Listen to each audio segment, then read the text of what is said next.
What if I told you that the most stressful object in your home is not your phone? It is not your laptop. It is the clock on your wall. And what if I told you that before the clock existed, nobody was ever late? Nobody had a deadline. Nobody felt like they were running out of time. The clock did not just measure time. The clock changed what it means to be human.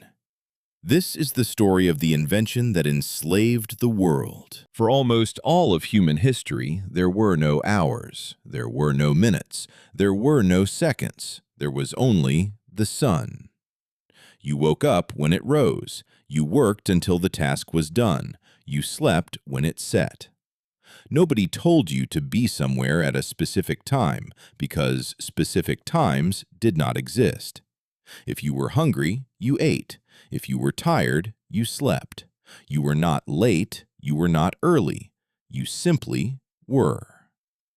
Historians who have studied hunter-gatherer societies, people still living the way our ancestors did, found something surprising. These people are not lazy, they work hard, but they work when the work needs doing. And when the work is done, they stop, they rest, they talk, they laugh, they sleep. Not because they are told to, but because that is what their body needs. And here is the question that should stay with you.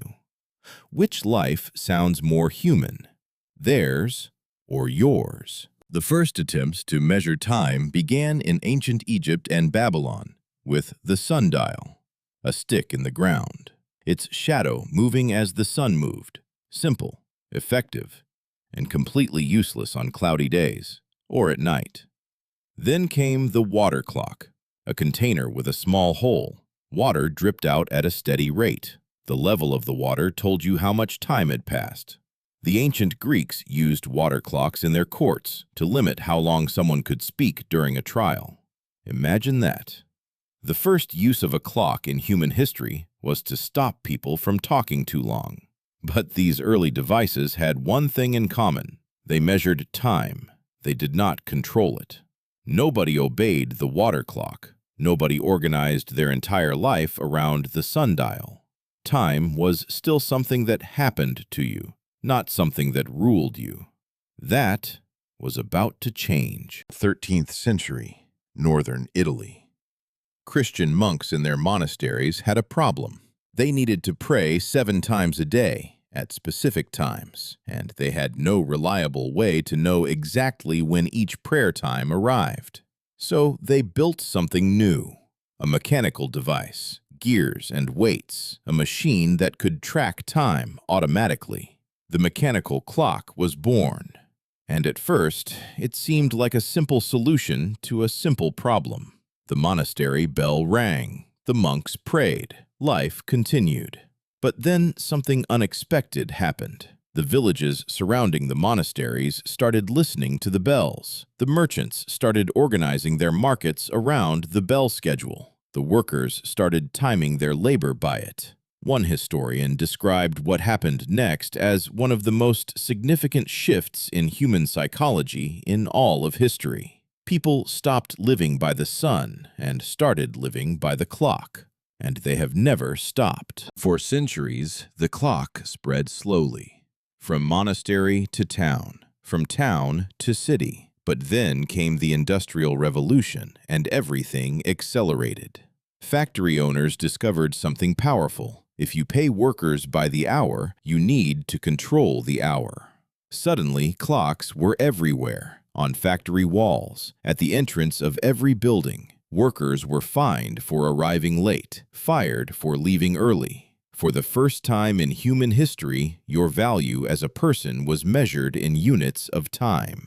And in 1748, Benjamin Franklin wrote 6 words that would change how the world thought about time forever. Remember that time is money. Those 6 words, that sentence, turned something natural and human into a commodity, something to be spent, saved, wasted, lost. Before that sentence, a farmer who spent an afternoon watching the clouds was just a farmer enjoying his afternoon. After that sentence, he was wasting time, losing money, being lazy. The clock did not just measure your day, the clock began to judge it. Here is something that researchers have found about modern human anxiety. One of the leading causes of stress in the modern world is the feeling that there is not enough time, that you're behind, that you should be doing more, that the day is running out. None of our ancestors felt this, because none of our ancestors had a clock telling them that the day was running out. Historian Lewis Mumford, one of the greatest thinkers of the 20th century, wrote that the clock is not just a tool for measuring time, it is a piece of software installed in the human brain, and, like all software, it changed how the brain thinks. Before the clock, humans thought in tasks. After the clock, humans think in time. Before the clock, work ended when the work was done. After the clock, work ends when the hour is up. Whether the work is done or not, you feel this every day. The meeting that could have been finished in 20 minutes drags on for 60 because that is when it was scheduled to end. The workday that leaves you exhausted, not because you did so much, but because you watched the clock for 8 hours. The clock did not free us from time. The clock trapped us inside it. The next time you look at a clock, remember what you are actually looking at. Not just a device that tells time, a 700-year-old invention that rewired how humans think, that turned a farmer into a worker, that turned a day into a schedule, that turned rest into guilt. The clock is the most successful tyrant in human history. Because unlike every other tyrant, we invited it in, and we keep it on our walls. If this video made you think differently about time, subscribe to Stickman Minds. We are a small channel with one big goal, 1,000 subscribers, and every single one genuinely matters. Thank you for watching, and take your time.